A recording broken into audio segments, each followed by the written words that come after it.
హైదరాబాద్లో cyber crimes ఎక్కువగా అవుతున్నాయన్నారు city CP CV Anand. GO 50 ద్వారా జోనల్ సైబర్ సెల్స్ ఏర్పాటు చేశామన్నారు. బషీర్బాగ్లో జోనల్ సైబర్ క్రైమ్ సెల్స్ ప్రారంభించారు. ప్రతి పిటిషనర్ దర్యాప్తు చేయడానికి జెడ్సీసీ సిస్టమ్ ఏర్పాటు చేశామన్నారు. జెడ్సీసీ పనితీరు, పని భారాన్ని బట్టి త్వరలో క్రైమ్ స్టేషన్లు ఏర్పాటవుతాయని తెలిపారు. ప్రభుత్వం ద్వారా హైదరాబాద్ సిటీ పోలీస్ రీఆర్గనైజేషన్ సంబంధించిన జియో నంబర్ 50 ఏదైతే ఇష్యూ అయిందో దాంట్లో జోనల్ సైబర్ క్రైమ్ సెల్స్ అనేది ఏర్పాటు చేయాలని మేము ప్రతిపాదించాము.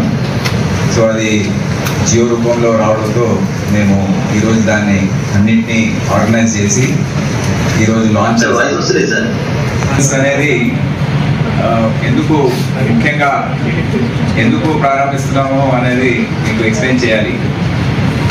ఇప్పుడు కేవలం ఒక సైబర్ క్రైమ్ పోలీస్ స్టేషన్, ఇంత పెద్ద మహానగరానికి ఒక్క సైబర్ క్రైమ్ పోలీస్ స్టేషనే ఉంది. దాంట్లో శాంక్షన్ 147 ఉన్నప్పటికీ కేవలం 120 మంది పనిచేస్తున్నారు. ఒక డీసీపీ, ఒక ఏసీపీ,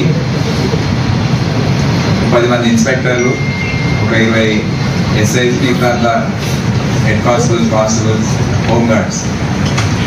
కానీ ఏ స్థాయిలో అయితే సైబర్ క్రైమ్ పెరుగుతుందో, రిపోర్ట్ అవుతుందో, అవి తట్టుకునే పరిస్థితుల్లో సైబర్ క్రైమ్